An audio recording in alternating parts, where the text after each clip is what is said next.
Hi there! Welcome to Matuto with Teacher Brian. Hi po, ay mapasok. Kasi nakapag-share ang tawag natin. Ang number naman sa baba, Harry Potter. Yan. Tapi, merong paalala. meron kasi iba't ibang uri ng number.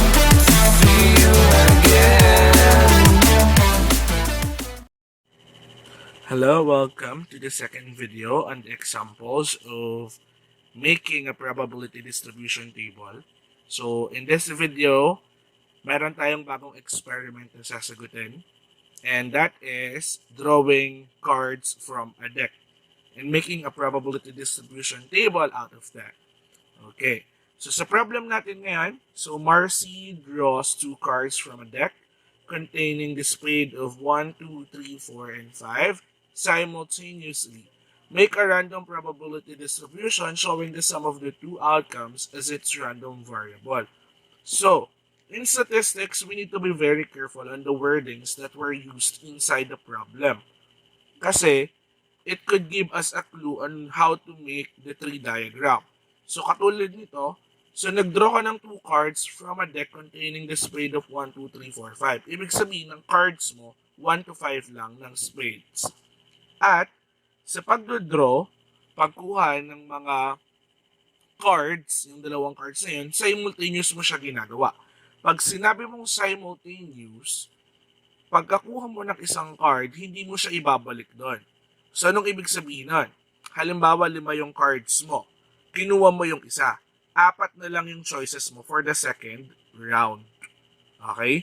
So, sana naiintindihan doon. So, in making it, in making the tree diagram, number 1, we should identify first what is the random variable. So, the random variable, this is trickier than the previous problem kasi yung random variable niya, the random variable x is the sum of the 2 outcomes. Sum of 2 outcomes. Ibig sabihin, ipagpa-plus natin yung outcomes rather pagsamahin natin. Alright? So, paano natin gagawin yon? So, syempre, una, magdodraw tayo ng 2 cards. So, meron tayong table for first draw. First draw. And then we have the second draw. Right? And then the sum.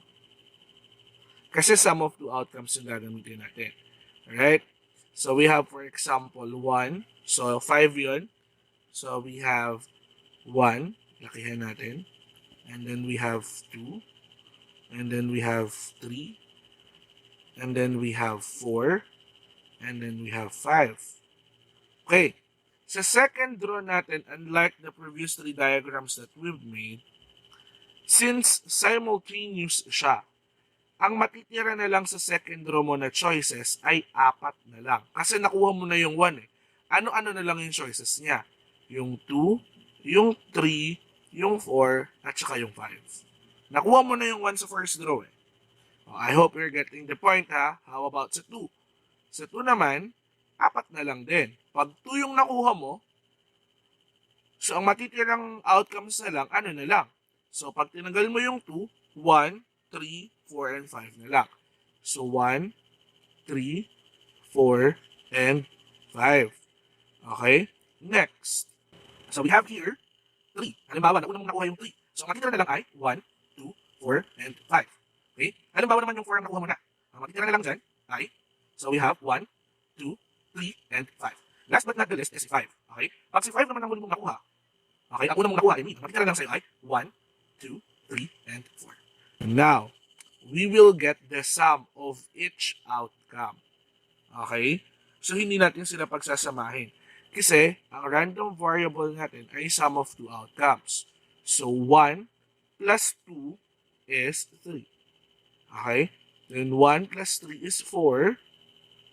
Okay? 1 plus 4 is 5. 1 plus 5 is 6. So, we will continue this process until matapos natin ito. Okay? So, technically, meron tayong 20 possible sum or outcomes. Kasi 20 lahat ito. So, yun ang sample space natin. So, 2 plus 1, that is 3. Then we have 5. Then we have 6. Then we have 7. Okay? Then we have 3 plus 1, that is 4. And then we have 5. Then we have 7. Then we have 8. Next, we have 4 plus 1, 5. Then 6. And then 7. And then 9. Next would be 5 plus 1, that is 6. That is 7. And then 8. And then 9. Alright, so we have now the sum. Kagaya sa nakaraang video natin, gagawa na po tayo ng table natin. Yung probability distribution table. Okay? So, ganun pa rin. Gagawa tayo ng tatlong column. First is the random variable. Okay, so ano-ano ba yung mga random variable natin? So, again, without repetition, hahanapin natin sila. At pinakamadaling gawin yon from lowest to highest. So, we have 3, 4, 5, 6. And then, umulit lang yung 3, 6, and then 7. And then 8. Kasi umuulit na yung iba eh. 8 and 9. So, 3 to 9. Okay, those are the random variables. 3, 4, 5, 6, 7, 8, and 9.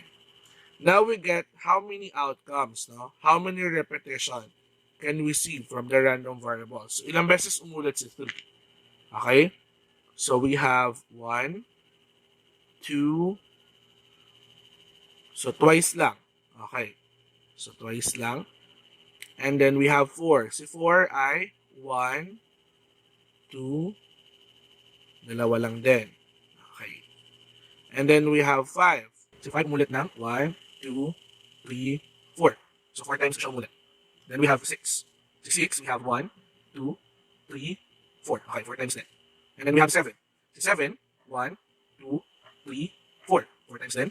And then we have 8. Si 8 ay 1, okay, 2. Twice. Okay. Then we have 9. We have 1, 2, twice. Okay. And then we get the total. Although alam natin 20 ang ating sample space. So, pag in-add natin siya, that is 20. So, that is our sample space or the SS. Now, we get the probability. Okay? How are we going to get the probability? Simply divide the outcomes divided by the sample space. And that is your probability. Alright? So, titignan natin siya through decimal point. Mag-decimal na tayo. So, we have 2. That is 2. Okay? 2 divided by 20. That is 0.1.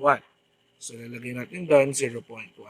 Bakit importanteng mag-calculate ngayon? Kasi may mga round off na kailangan kayong gawin kung halimbawa kailangan.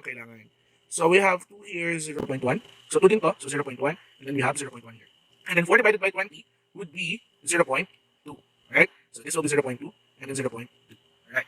Now, we already have this tentative probability distribution table. We can now make our own final distribution table. Ang kinoconsist lang ay X and C, P of X. Okay?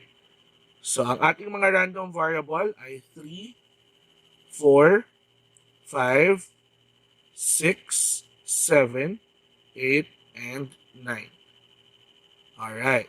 With the corresponding probability, we can already rewrite it. So, paano natin siya i-rewrite? So, transfer lang natin siya. So, anong probability ni 3? Ang probability ni 3 ay 0.1. Ni 4 ay 0.1. 0.2, 0.2, 0.2, and then 0.1, and then 0.1. Okay. So, this will be our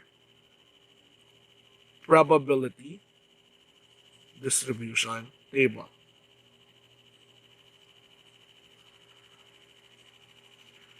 Now, the thing is, alamin natin kung discrete siya or hindi. Okay? So, paano siya magiging discrete? Kagaya ng property. Tignan nyo kung property number 1, siya ba ay, yung probability ba ay equal or between 0 and 1? The answer is yes. Kasi, ito ay less than 1 but greater than 0. And then, kapag in-add natin siya, the answer is still 1, which is property number 2. So we can conclude that this is a discrete probability distribution table. Okay, you may now go to the next video for the third example. See you there.